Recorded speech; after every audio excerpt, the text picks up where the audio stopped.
Hi everyone, I've been driving the Mini Cooper S 3-door for the past couple of months and I really enjoyed it. But I needed something with a little bit more space. As I have a family, I've got kids. So I've decided to replace the 3-door with something just as fun. And here it is. It's the Mini Cooper S 5-door. Alright, so it's exactly the same color as my previous 3-door, and that's in island blue. It's just that we have additional 2 doors at the back. Yeah, so let's take a look at this car in more detail. This is the LCI 2 design, which means it has a redesigned front bumper and front grille for better aerodynamics. The grille and headlight trim are now in piano black.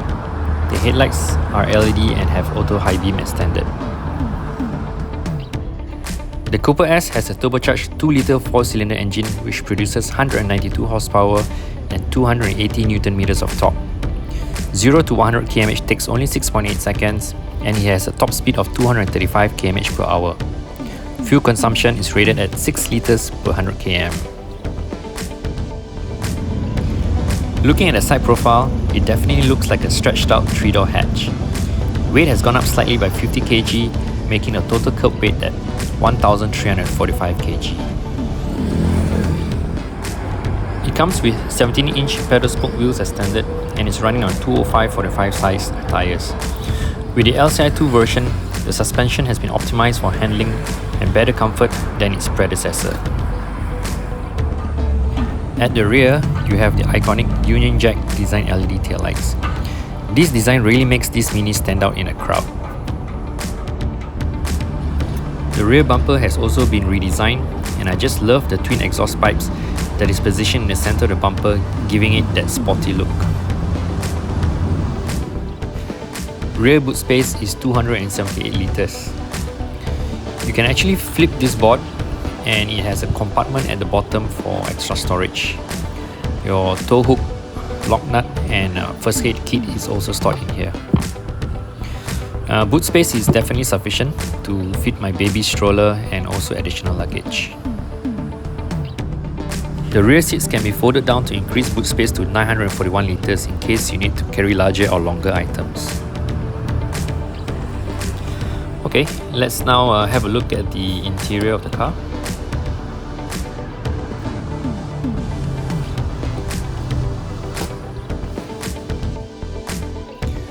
One of my favorite features is the classic looking toggle switch panel, which houses the start-stop switch, the switch for different driving modes, traction and DAC control, auto start-stop, and your parking sensors, which also has an auto parking feature.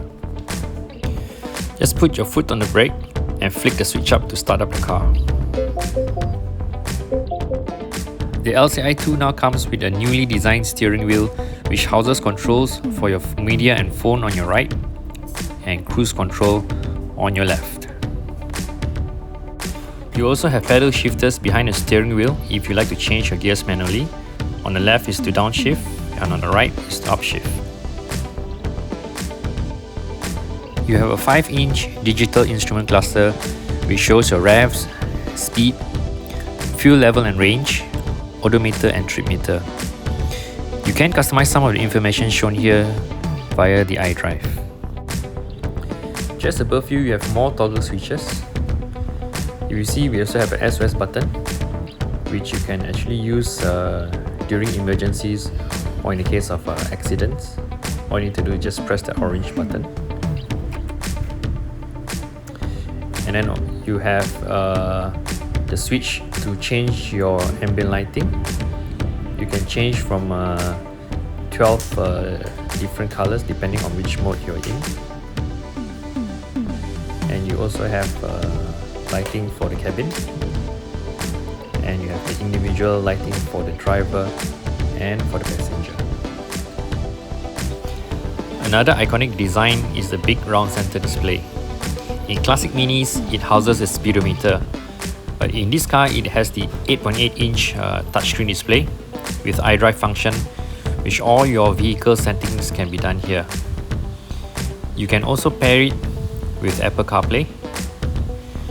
The control for the iDrive is located at the bottom of the center console. This car has a 7-speed dual clutch transmission with sports mode. By pushing the lever to the left, it will activate sports mode and you can select gears manually by pulling or pushing the lever or by using the pedal shifters behind the steering wheel.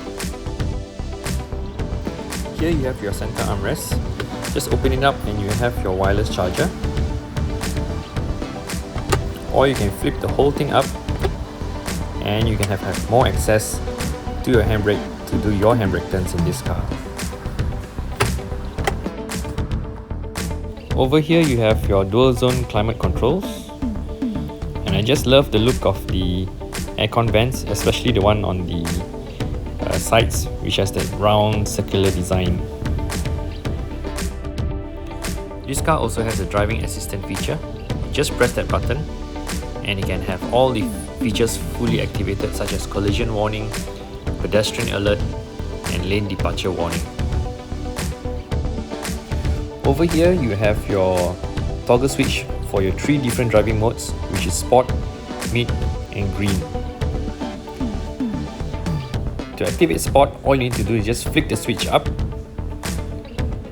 In Sports mode, you have better throttle response, your steering gets a little bit heavier for better feel, and you have a slightly different exhaust note. Flicking it all the way down, you go into Green, and Green is more for fuel saving. Okay, you have a coasting feature as well as you have Green climate control.